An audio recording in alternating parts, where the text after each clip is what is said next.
Today we are going to deal with respiratory physiology. We have already dealt with lung volumes and lung capacities. And in this class we are going to deal with dead volumes, dead spaces, anatomical dead space, physiological dead space. And also we will be learning about ventilation and lung and chest wall pressures and what happens when we grow old. So first of all, about dead spaces. So there is two kind of dead space. One is anatomical dead space and one is physiological dead space.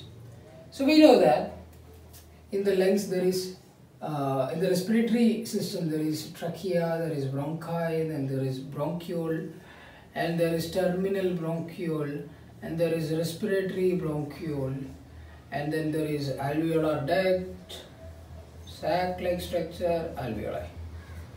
Right? So yes, and this area was called carina. We know all this stuff, right? So basically we know that up to here there is no blood vessel or blood supply, and this part is known as conducting zone. Conducting zone, right? And it is also known as anatomical dead space.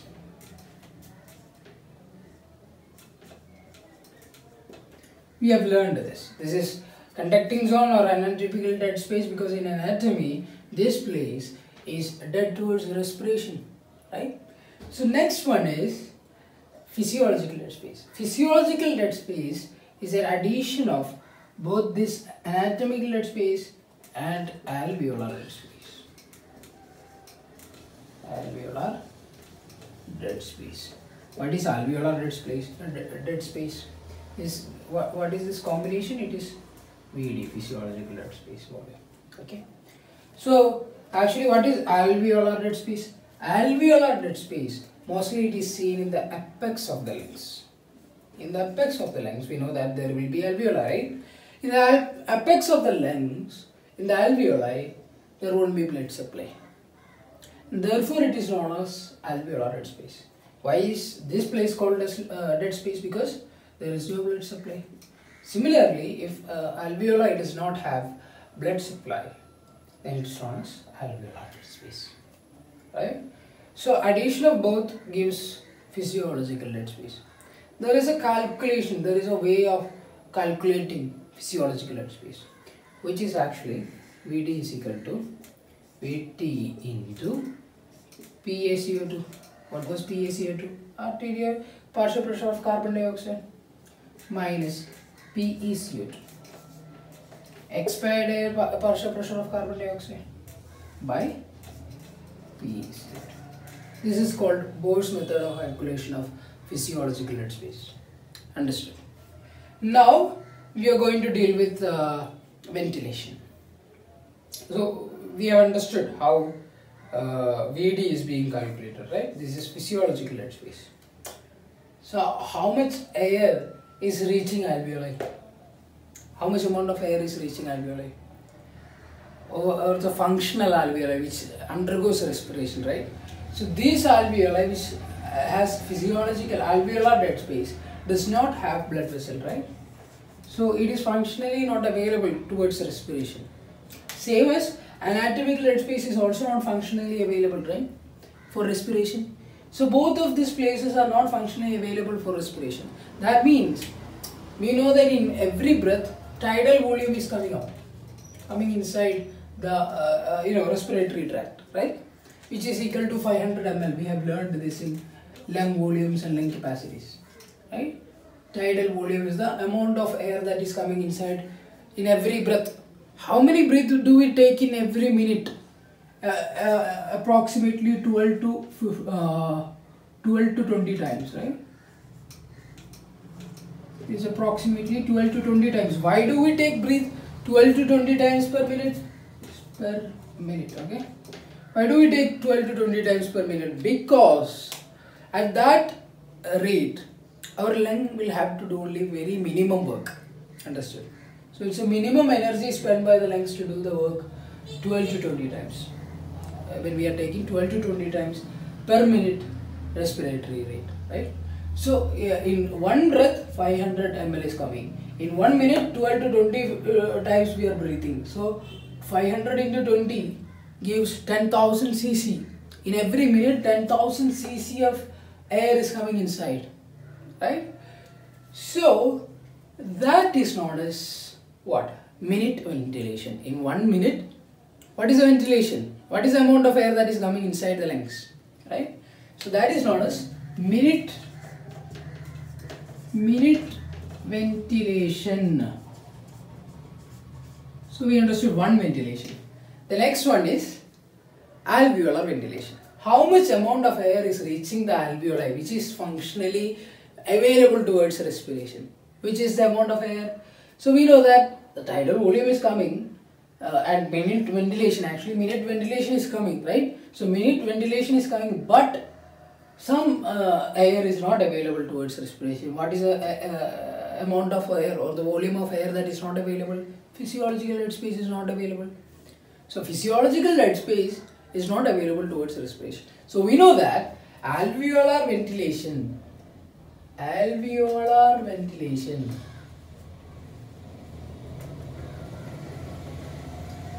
be equal to minute ventilation was equal to Vt into Rr, right? That's how we calculated. It was or tidal volume, Vt or Tv, whatever. It is tidal volume into respiratory rate, 500 into 20, right? So now alveolar ventilation will be Vt minus Vd into Rr. Tidal volume minus physiological volume, because physiological volume is not reaching functionally available alveoli. Okay, Vt minus Vd into Rr. That's how we calculate alveolar ventilation. So I hope you understand ventilation as well as the dead spaces, right? Now we are going to repeat what we have said in lung volumes and lung capacities, but it is being repeated in step 1 first aid. So let's check into that.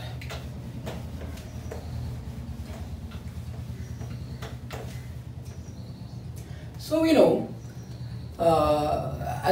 we have learned FRC, right? What was FRC? Let's check into that. So we have learned this graph. This is the tidal volume, right? 500 ml. We have by hearted the numbers 2.2, 2.7. So in between is tidal volume. We have 6 here. We have 1.2 here, right? So it is tidal volume. So after a normal expiration, this point, the amount of air that is left inside the lung was known as functional residual capacity, right? Why was it functional residual capacity? Why was it capacity? Because it's addition of two volume. Residual because it's what left inside the lungs, right? Okay. So there will be ERV plus RV. It is addition of ERV plus RV. That's why it is called capacity. Okay. It is something that is left. That is why it is called residual. ERV plus RV. Understood? What was ERV? The amount of air that is forcefully expired after a normal respiration, right? Okay. So this is what it's all about. What was RV? RV was something even after a forceful expiration, the amount of air that is left inside the lungs, right? That was RV. Okay. Now we need to know that the lung has a tendency to collapse. Therefore, anything that has a tendency to collapse has positive pressure. Something is collapsing inside, pressure is positive. And the lung is the lung's tendency to collapse is being maintained by chest wall. Chest wall is pushing outwards. It's pulling outwards, making intrapleural pressure. There is two pleura, right? So in between that, it is negative pressure. You know, this chest wall is pulling outwards, making the intrapleural pressure negative, and the one which is pushing has positive pressure. Understood? So the chest wall pulls and pulls, making this positive pressure equal to 0. At what time? At FRC. When the volume of air inside the lungs is equal to FRC, At that time, the positive pressure is converted into 0, right? Because the chest wall is maintaining the tendency of lungs to collapse. It's making that tendency equal to 0. Understand? And the systemic pressure will be equal to atmospheric pressure. I hope you understand. This is being discussed, even the lung volumes and lung capacities. Now we are just repeating it. So this is called elastic recoil. Understood? So this is called elastic recoil. Now we have to learn about compliance. What is compliance? Compliance of the lungs is actually equal to change in volume by change in pressure. This is equal to compliance, right? We know in everything we discuss about compliance, we'll be discussing this about blood vessels and many things, right? So in lungs, when we discuss this compliance, everywhere it is the same, change in volume by change in pressure. So little pressure change should bring a lot of volume change. That means it is more compliant. You are just giving a small pressure which is making a lot of volume change. That means there is a lot of compliance. Understood? Okay. Now we will be discussing about what? About hysteresis. So actually we know that in inspiration and expiration depends upon the history. That's what hysteresis actually means. History of how it is there. So we know that there is surfactant inside the alveoli, right? So alveoli is there, surfactant is there. So it's hard to, inspire, but easy to expire, because this surfactant is there. We have to bring the molecule apart, right? In inspiration we have to bring the molecules apart so as to inspire. So it's hard to inspire, but it's easy to expire. This is what hysteresis actually means, right?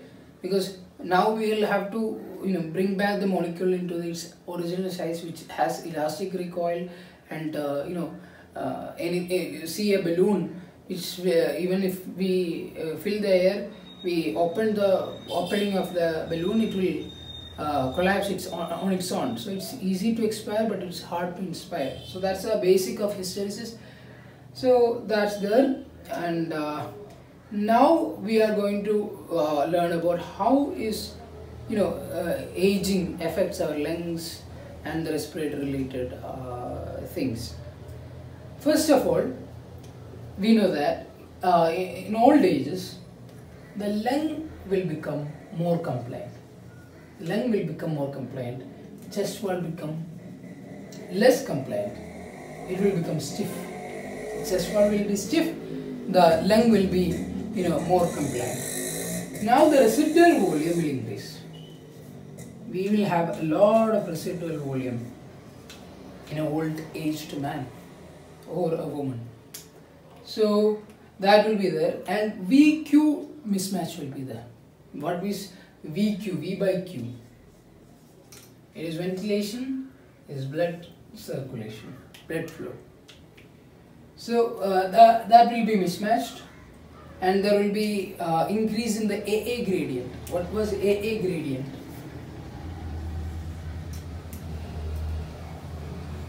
A is alveoli, capital A is alveoli, small a is arteriolar, right?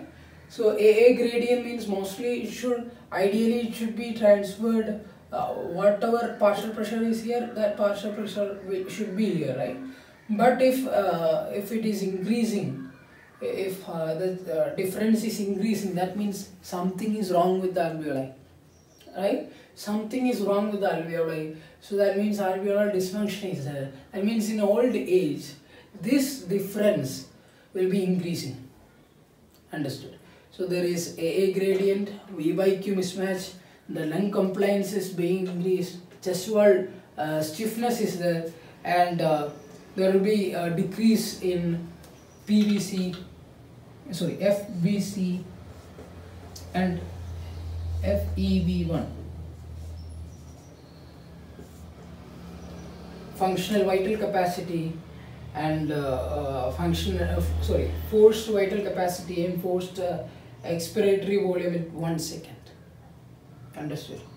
Vital capacity, we know what is vital capacity. Is addition of 3 volumes actually. It was addition of inspiratory reserve volume, tidal volume, and expiratory reserve volume, right?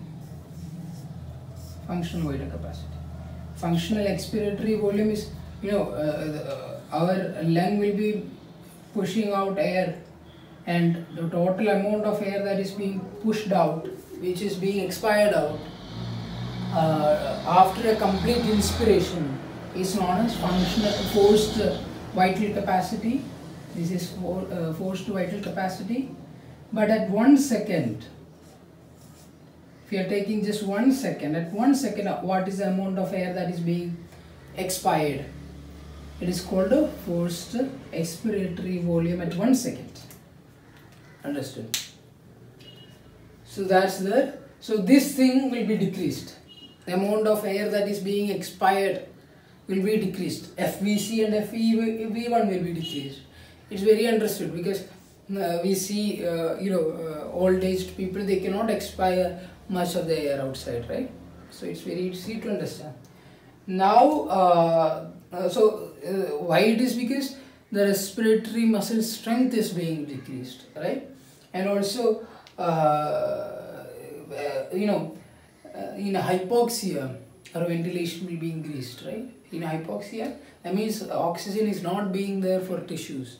So when such things happen, will increase our respiratory rate, will increase the ventilation, but those changes will not be there. It will not be as pronounced as normal people, who's young people or adult people, because their respiratory muscle strength is being reduced. Their forced vital capacity and forced expiratory volume at 1 second is reduced. Their lung compliance is being, compliance is increased, and chest wall compliance is decreased, right? So they cannot expire much of the air. So hypoxia, if there is hypoxia or hypercapnia, that means hypercapnia. What is hypercapnia? Hypercapnia is the increase in carbon dioxide. Hypercapnia. So if there is hypoxia or hypercapnia, that means, the respiration is not occurring, because oxygen should be taken in, but there is no enough oxygen. Carbon dioxide should be going out, but that is not happening. That's why it is hypercapnia, which is increase in carbon dioxide and decrease in the oxygen. So that will be, if that is there, there should be, ventilation increase, but this ventilation increase is not as pronounced as in young adults, right? In old age people. Okay. Now we are going to deal with hemoglobin, carbon monoxide, cyanide poisonings, all those anomalies with hemoglobin. So we'll be discussing that in the next video. Thanks for listening to the chapter. Thank you.